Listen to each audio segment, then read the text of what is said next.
Welcome back. आपकी अदालत में आज हमारी मेहमान है फिल्म इंडस्ट्री में बॉक्स ऑफिस की सुपरस्टार कंगना रनौत। आपकी अदालत में अगला एपिसोड। आपकी अदालत में फिल्म स्टार कंगना रनौत पर आरोप है कि ये बागी हैं। कंगना, फिल्म इंडस्ट्री के लोग कहते हैं आप हर चीज में आप फिल्म इंडस्ट्री को चैलेंज करती हैं। आप कहती हैं फिल्म इंडस्ट्री सेक्सिस्ट है, लड़कियों को डॉल समझती हैं, ऑब्जेक्ट समझती हैं। आप कहती हैं यहाँ 4 खानदान हैं, उनका राज चलता है। आप कहती हैं डायरेक्टर्स को अपने काम की समझ नहीं है। तो पानी में रह के मगरमच्छ से बैर।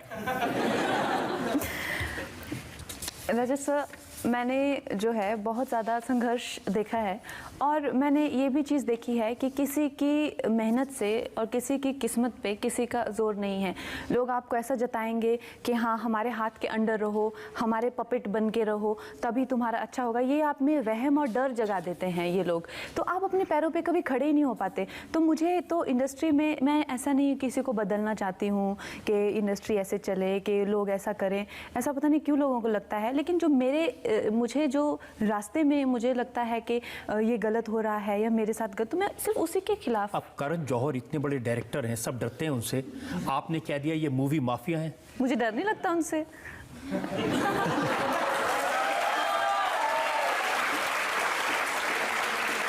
उन्होंने कहा क्योंकि मैं कंगना को काम नहीं दे रहा था, इसलिए कंगना ने मुझे मूवी माफिया कह दिया। करण जौहर की मैंने एक फिल्म की हुई है उंगली में, उन्होंने मेरे को कोई 10 मिनट, वो मेरी लाइफ की सबसे बड़ी फ्लॉप फिल्म है। मुझे चाहिए ही नहीं उनसे काम, बिल्कुल नहीं चाहिए। लेकिन आपने उनसे ये भी कहा कि वो नेपोटिज्म के जो खानदानवाद चलता है उसके फ्लैग बेरर हैं। तो मेरे सामने बैठे हुए थे, बातचीत कर रहे थे। उन्होंने मुझे कहा कि कंगना तुम अपने में ही रहती हो, कहीं कोई पार्टीज़ में नहीं जाती, दिखती नहीं हो, अपना ही तुम्हारा मतलब मेरी फैमिली में ही मैं खुश हूँ, तो तुम बड़ी मतलब अपने में ही रहती हो। तो मैंने भी उनकी एक ऑब्जर्वेशन उन्होंने मेरे बारे में बताई, तो मैंने भी कहा कि यार आप लोग लेकिन बहुत एक क्लोज निट सर्कल हो और आप लोग काफ़ी मतलब नेपोटिज्म और ये सब देखने को मिलता है। तो मैंने सोचा हम कुछ ऐसे ही आदान प्रदान कर रहे थे विचारों का, वो तो बिल्कुल ही चढ़ गए बाद में, फिर मुझ पे बहुत ज़्यादा गुस्सा हो गए। आपने कह दिया कि ये 4-5 खानदान है जो फिल्म इंडस्ट्री चलाते हैं। तो ये तो बात सच है। देखिए वो लोग कहते हैं जो खानदान वाले बच्चे होते हैं उनको फिल्म इंडस्ट्री को ऑब्जर्व करने का, उनको डिक्शन का, लैंग्वेज का, हॉर्स राइडिंग का, डांस का, ये सब की ट्रेनिंग मिलती है। उनको क्या होता है कि बचपन से ही ये ट्रेनिंग्स जो है वो चलती है। तो जब वो बड़े होते हैं या ऑडिशन देते हैं तो उनके बाल अच्छे बने होते हैं, अच्छा मेकअप उनको आता है, जर्नलिस्ट ऑलरेडी उनके फ्रेंड होते हैं, उनकी पैम्परिंग करते रहते हैं। तो हाँ, जब उनकी पहली फिल्म आती है, मैं अपनी पहली फिल्म में मेरा अगर आप देखें मेकअप, हेयर जो भी है उस हिसाब से, या अगर फिल्म इंडस्ट्री के बच्चों का देखें जिस तरह से उनको बड़े लेवल पर उनका लॉन्च होता है, तो फ़र्क तो बहुत होता है। लेकिन ये कहना कि वो बेहतर हैं हमसे, ये बहुत गलत है, क्योंकि ऐसा नहीं होता। इंसान का मेकअप या इंसान के हेयर या इंसान की कोई ट्रेनिंग इंसान को बेहतर नहीं बनाती है। उसकी ज़िंदगी, उसका ज़िंदगी देखने का नज़रिया, उसका तजुर्बा, हमारे पास ट्रेनिंग हो चाहे नहीं हो, लेकिन हम लोगों के पास भी नज़रिया है ज़िंदगी का, और आप लोगों से बेहतर है क्योंकि हम अपनी ज़िंदगी को अपनी तरीके से देखते हैं, एक 4 दीवार में बैठकर फिल्मी दुनिया के नज़रिए से नहीं देखते हैं। सो मुझे लगता है कि आर्टिस्ट जो है, आर्ट जो है वो डेमोक्रेटिक है, वो सबका है इंडिया में।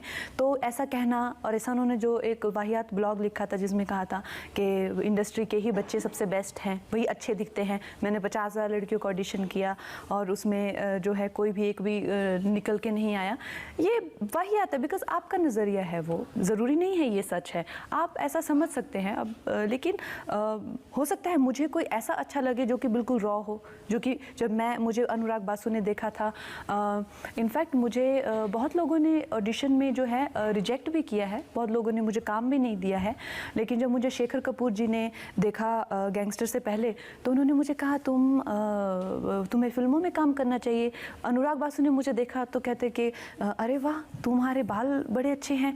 तो जबकि मैंने ऐसे मैं लोगों का नाम नहीं लेना चाहती, लेकिन कहीं वो तो बाल स्ट्रेट करा लो, तुमको डिम्पल नहीं पड़ते हैं, तुम्हारी आंखें भी काली हैं, तो अपना अपना नज़रिया होता है। अभी वही चीज़ जो है अनुराग बासु को अच्छी लगी, वही किसी को अच्छी नहीं लगी। आदित्य चोपड़ा ने आपको कहा कि आप तो 10 साल में भी कहीं नहीं पहुंच सकती।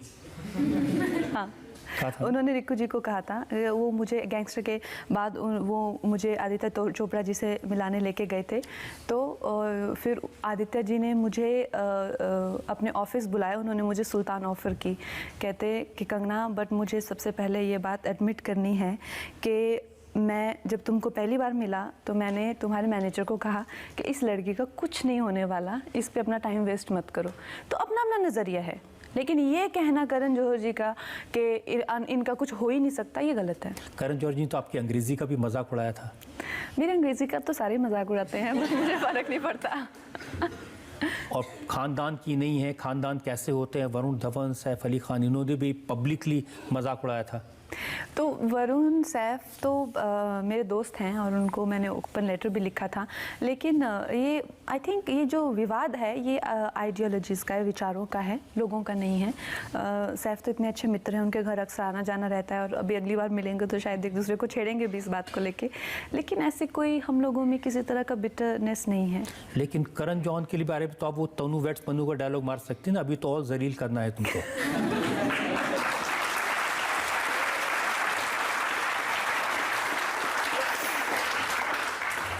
घी डाल रहे हैं उसमें पूरा।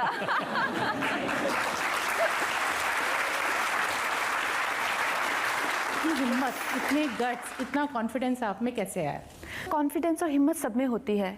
हम लोग डरते किस चीज़ से हैं? क्यों हम कुछ खो देंगे? क्या खो देंगे हम? वो होती है हमारी फैमिली, उनका प्यार, उनकी इज्जत, उनके भावनाएं। इससे हमेशा हर लड़की डरती है।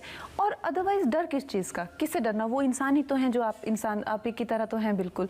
तो जब ये चीज़ों से इंसान आगे आ जाता है, उभर के आ जाता है, तो मुझे बहुत रिस्पेक्ट है हर उस इंसान के लिए जो कि उसको हमेशा समाज में इंसान को बड़ा संभल के चलना पड़ता है। ऐसा जैसे रस्सी की तरह समाज होता है, खासकर लड़कियां। ऐसा नहीं है कि आप जो चाहे नहीं बोल सकती, कर सकती, खड़ी हो सकती किसी चीज़ के अगेंस्ट, लेकिन आपके दिमाग में हज़ार चीज़ें आएंगी। वो हर हज़ार चीज़ें वो होंगी जिनके प्रति आप भावुक हैं, आप प्रेम करती हैं उनसे, यार तो इंसान कॉन्फ्लिक्टेड रहता है। मेरी हिम्मत इसलिए आती है क्योंकि मैं कहीं ना कहीं वो हिम्मत रखती हूँ कि हाँ, आप लोग, आपको मेरे पेरेंट्स मुझे गलत समझेंगे तो अभी के लिए समझ लें, आप मेरा समाज मुझे गलत समझेगा तो अभी के लिए समझ ले, हाँ मैं गलत हूँ। तो मुझे वो हिम्मत है, जबकि वो अच्छी नहीं है वो स्टेट जब आपको लगता है कि सब आपको ऐसा समझते हैं, आपने सबको लेट डाउन कर दिया, सब दुखी हैं, सब परेशान हैं, आपके आसपास कुछ भी नहीं, आप अकेले रह गए, इतना सब आप अपनों के ही अगेंस्ट खड़े हो गए। तो ऐसी आपकी खुद की भावनाओं की ठेस होती है। लेकिन वो है, मुझे लगता है कि मुझे सच के ही साथ में रहना है, तो ऐसे मैं अभी तक तो मैनेज कर रही हूँ। आप पर तो वो लाइन बिल्कुल फिट होती है ना, जो करना था करेगी, कित जाके मरगी।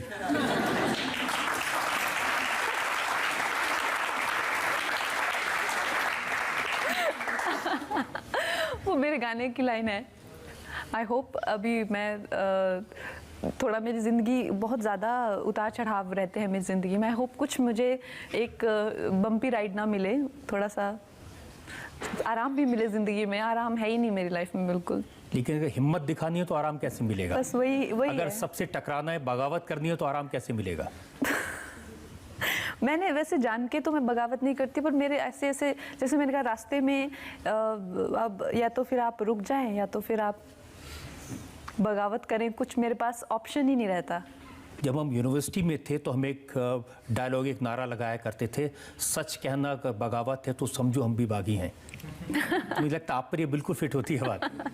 आप पे भी फिट होती है रजत सर।